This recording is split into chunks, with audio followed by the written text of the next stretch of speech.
आज इस वीडियो में जानते हैं कि जब युधिष्ठिर ने अपनी तरफ से दुर्योधन के पास दूत भेजा तो दुर्योधन और धृतराष्ट्र की क्या प्रतिक्रिया हुई। राधे राधे, मेरा नाम है निकिता शर्मा और आप सभी का स्वागत है महाभारत की इस श्रृंखला में। पांडव और कौरव दोनों पक्ष सेना एकत्रित करने के उपायों में लगे थे।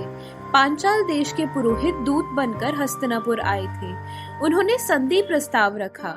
भीष्म ने उसका समर्थन करते हुए कहा, यही न्यायोचित है कि पांडवों को उनका राज्य वापस दे दिया जाए।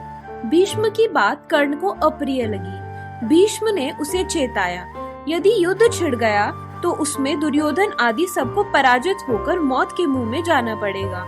भीष्म की बातों से सभा में खलबली मच गई। इस स्थिति को भांपकर धृतराष्ट्र बोले, मैंने यह निश्चय किया है कि अपनी ओर से संजय को दूत बनाकर पांडवों के पास भेजा जाए। फिर धृतराष्ट्र ने संजय को बुलाकर कहा, संजय, तुम पांडवों के पास जाओ, वहां जाकर मेरी ओर से युद्ध न होने की चेष्टा करो।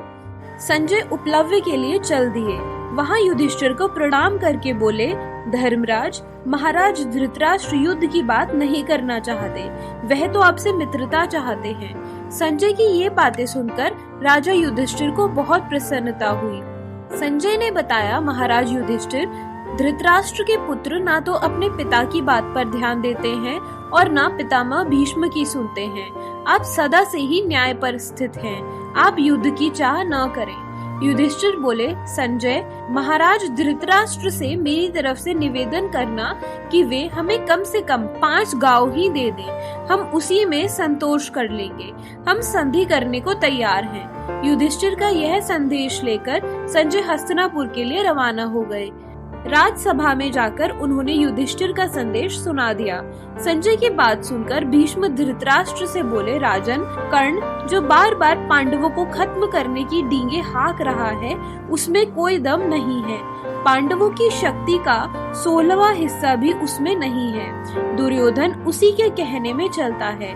आपको स्मरण होगा कि विराट नगर पर आक्रमण करते समय अर्जुन ने हमारा घमंड चूर चूर कर दिया था। जब गंधर्व दुर्योधन को कैद करके ले गए थे, तब वह कर्ण कहाँ छिप गया था?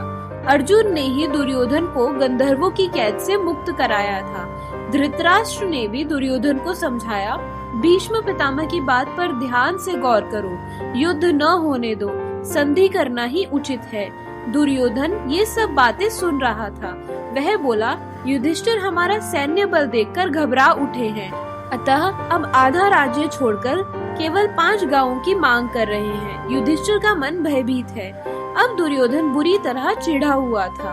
उधर संजय के उपलब्धि से रवाना होने के बाद युधिष्ठिर श्री कृष्ण से बोले, संजय की बात को सुनकर मैंने तो कह दिया है कि हम केवल 5 गांवों पर ही संतोष कर लेंगे, किंतु ऐसा लगता है कि दुष्ट दुर्योधन इतना भी देने को तैयार न होगा। श्री कृष्ण बोले, युधिष्ठिर, मैंने भी एक बार स्वयं हस्तिनापुर जाने का इरादा कर लिया है। यदि मैं युद्ध को टलवा सका तो सारे संसार का कल्याण होगा। इतना कहकर श्री कृष्ण हस्तिनापुर के लिए रवाना हो गए। अगर आपको हमारी महाभारत की ये श्रृंखला पसंद आ रही है तो हमारे साथ जुड़े रहिए और अपना प्यार देते रहिए। मिलते हैं अगली वीडियो में।